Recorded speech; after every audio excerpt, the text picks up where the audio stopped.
ng NTF Bicol, si Greg Banyares. Makakausapin natin ngayong umaga. Sir, magandang umaga ho sa inyo. Magandang umaga po, Nards, at sa lahat po na nakikinig ng DCMD sa Camarines Norte. Magandang umaga po sa inyong lahat.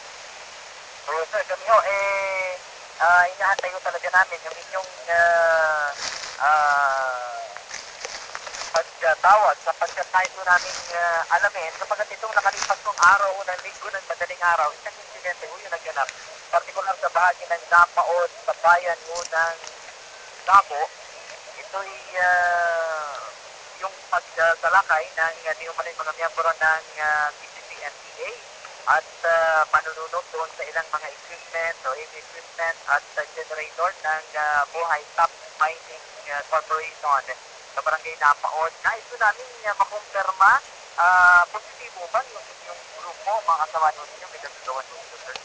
Opo, kinumpirma po ng Armando Catapia Command ng Bagong Hukbong Bayan dyan po sa Camarines Norte ngayon lang pong umaga na isang ang unit ng NPA sa ilalim ng command dyan sa probinsya ng Camarines Norte ang nagsagawa ng pamamarusa sa Buhay Top International Mining Corporation noong Abril 7 po ng madaling araw. Ito po ay bahagi ng uh, uh, hakbang pamarusa ng Bagong Hukbong Bayan upang parusahan itong pagkumpanyang sa pagmimina dahil sa pagsira nito sa kalikasan at saka pagtugon din nito sa mga kahilingan ng mga mamamayan sa lugar na patigilin nga itong pagmiminang ito.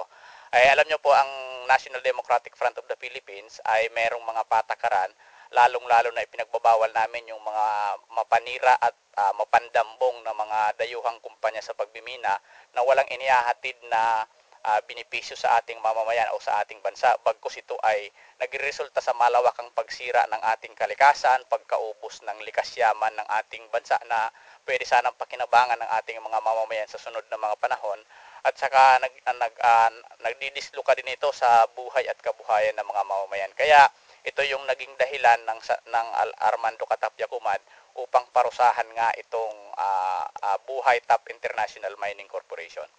Ayun, oo, sir.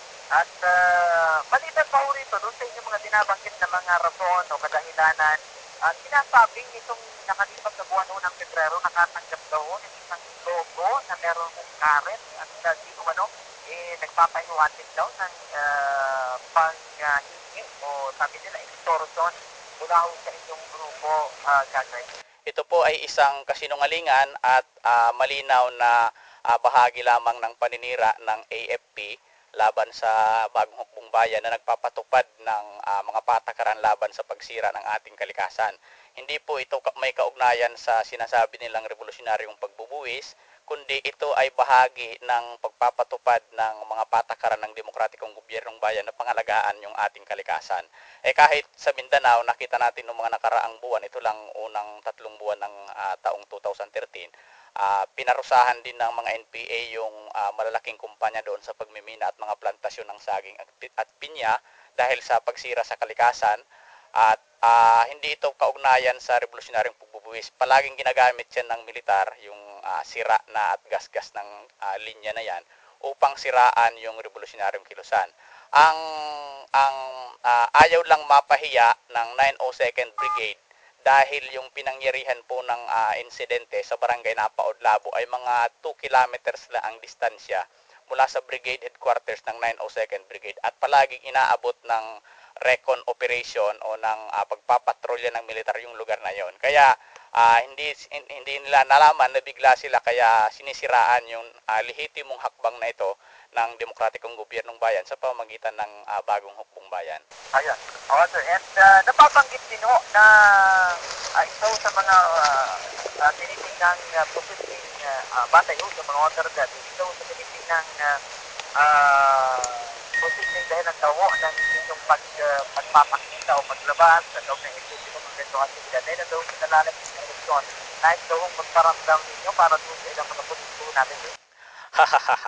Iyan ay isa pang napakamalaking kalokohan. Hindi na kailangan magparamdam ng NPA dahil bago pa man nagsimula yung opisyal na pangangampanya ng mga kandidato sa mga lokal na posisyon ay nakipag-usap na sila sa mga kinatawan ng demokratikong gobyernong bayan at sa aking pagkakaalam ay karamihan o halos mayorya ng mga kandidato ay nakipag-usap para mabigyan sila ng access permit na makapangampanya sa mga teritoryo ng demokratikong gobyernong bayan.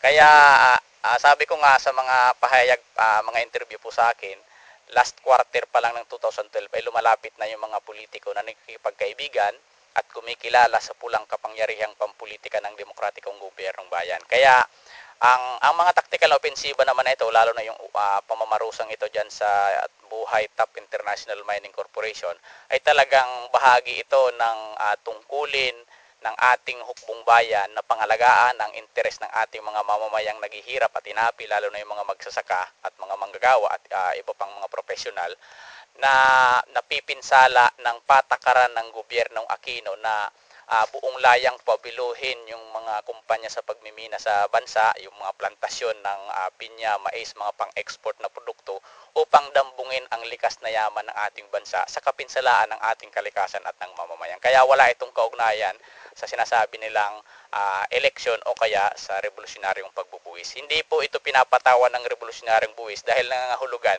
na kapag pinatawa ng revolusyonaryong buwis ay tinatanggap o pinapayagan ng gobyernong bayan yung operasyon nito. Hindi pinapayagan, sabi ko nga, yung mga dayuhang kumpanya sa pagmimina, mga malakihang kumpanya sa pagtutroso at iba pang mga mandarambong sa likas yaman ng bansa ay hindi pinahihintulutan na mag-operate ng demokratikong gobyernong bayan. Kaya magsasagawa sila ng mga aksyong opensiba o pamamarusa upang patigilin at palayasin ang mga kumpanyang ito.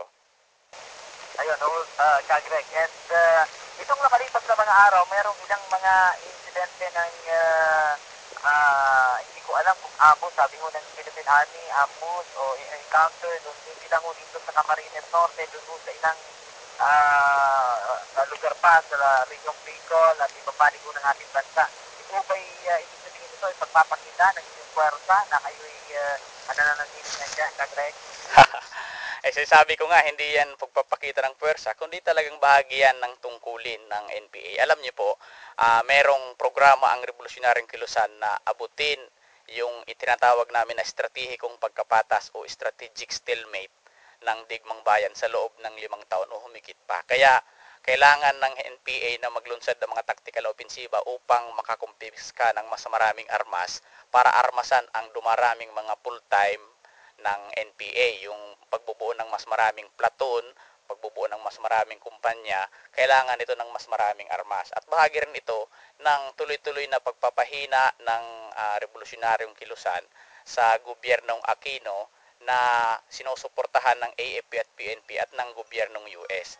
Ito yung nagpapahirap sa mamamayang Pilipino, kaya marapat lamang na ito ay parusahan at hindi nito kayang lutasin ang problema ng ating mga mamamayan. Kasi sa pamamagitan lang ng armadong pakikibaka ng mamamayan sa pangunguna ng NPA sa paglulunsad ng mga tactical offensiva, tuloy-tuloy natin na mapapahina at saka mahahawan o mahihanda natin ang landas tungo sa tunay na kalayaan at demokrasya ng ating bansa. Wala na kaming katanungan, Kagreg. Baka meron kayong mensahe doon sa ating mga kababayan, doon sa mga kasundaluhan po natin. Go ahead, sir. Wala naman po. Ang mensahe ko lang po kaugnay doon sa nangyayari ngayon sa Korean Peninsula, yung krisis sa Korean Peninsula. Una, nakikisa ang National Democratic Front sa mamamayang Koreano sa paghahanap ng kapayapaan sa kanilang bansa. Ang gusto ng mga mamamayang Koreano ay ang magkaisa sila at saka magkaroon ng kapayapaan. Ang nagpapagulo sa Korean Peninsula ay ang gobyernong US dahil sa pang-uupat nito ng gera laban sa North Korea.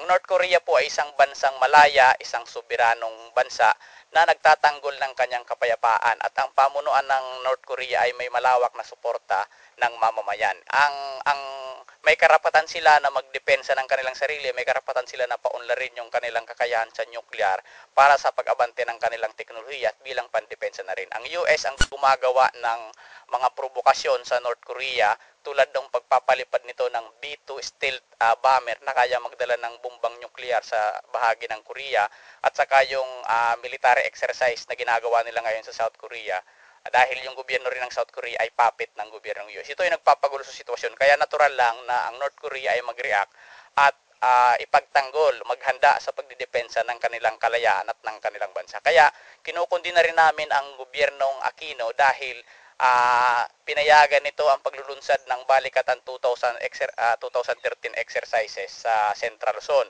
na kung saan 8,000 sundalong Amerikano at Pilipino ang kalahok. Ito po ay mapanganib sa ating bansa dahil ito ay bahagi ng paghahanda ng US na girahin ang North Korea at bahagi rin ito ng pagpapalakas o show force ng tropa nila dito sa rehiyong sa Asia Pasipiko. Malamang madamay tayo sa kaguluhan kung sumiklab nga yung gera sa Korean Peninsula dahil sa ginagawa ito ng US. Kaya dapat lang nakundinahin ang gobyernong Aquino, palayasin itong mga tropang Amerikano sa bansa, suportahan ang panawagan ng mga mamamayang Koreano para sa pagkakaisa ng kanilang bansa at sa kapayapaan, at ibasura din yung mga di pantay na tratado ng Pilipinas at Estados Unidos na pumapabor sa interes ng Amerika. Ito lang Nards ang aming mga panawagan sa ngayon. Magandang umaga po sa inyo lahat. Mabuhay po kayo, mabuhay ang Rebolusyong Pilipino. Okay, maraming salamat ho. Na Greg Banyares ang tagapagsalita ho ng National Democratic Front at 54 kami dito ho sa ating ho Rio Picos.